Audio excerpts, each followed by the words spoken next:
Allez, on va faire d'autres compiles. Ils en ont eu marre d'attendre. Les voici, ils ont fait la une de l'actu.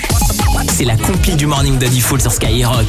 Alors, Pato, qu'est-ce que tu nous as trouvé dans la compile de ce matin? Numéro 3. Numéro 3. On va aller dans les Côtes d'Armor. La Bretagne, ta région, Sam. Eh oui. Il y a un homme qui a remporté 17 millions d'euros à l'euro-million là, pendant le confinement.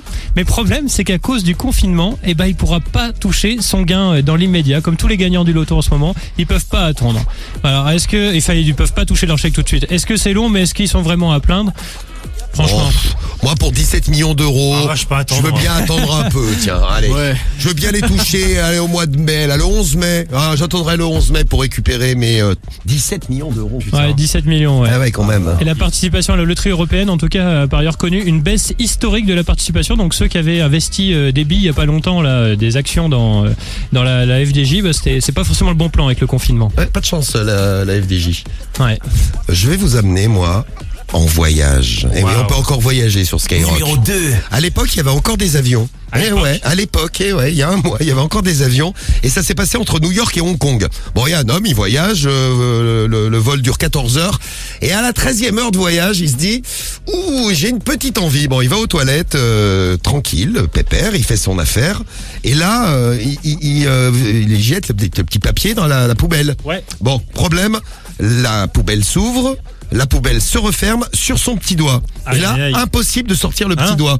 Impossible de sortir des toilettes. Il crie, personne ne l'entend. Personne. Impossible de se dégager tout seul. Il a dû attendre la fin du vol. Heureusement qu'il y est allé à la 13e heure sur un vol de 14. Il a attendu 1 heure. Donc, à l'atterrissage, ils se sont rendus compte qu'il y avait quelqu'un dans les toilettes. Et ils l'ont libéré, délivré. Il aurait dû se couper le doigt. C'est pas con comme idée. Voilà, il aurait pas attendu 1 heure. Mais tu sais que Sam, tu as des idées de plus en plus connes tous les matins. Ça me fait plaisir. Non, mais c'est bien. Donc, lui, il est sorti de cette position un petit peu délicate. À l'atterrissage. Mais il a eu très peur. C'est vrai que c'est horrible quand tu te coinces un doigt.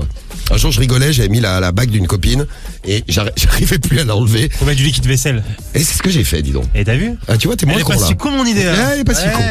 Et à la place numéro 1, Pato. On retourne aux États-Unis. Les States, number 1. Et on va reparler de toilettes, désolé. Il y a un client dans un resto qui décide d'aller aux toilettes.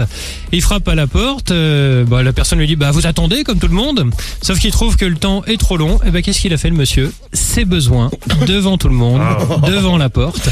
Évidemment, les autres clients foudrage, ils ont hurlé. Le personnel arrive. Fais tranquille, il y a un mec qui se met à chier. C'est terrible. Donc le personnel appelle la police devant lui en plus mais non, le mec n'a pas remonté, il a terminé ce qu'il avait à faire. En plus apparemment pas de papier, c'est ce qui était écrit dans l'article américain. Oh, mais il y avait des serviettes de table. Oui, certainement, ou peut-être une nappe. Oui, aussi. Bon, en tout cas, il s'est fait coffrer, mais il a terminé sa petite affaire malgré tout. Et lui, il en avait vraiment marre d'attendre pour le coup. On voit ça, ouais. Ils ont fait la une de l'actu parce qu'ils en avaient marre d'attendre. C'est notre compile du morning ce matin.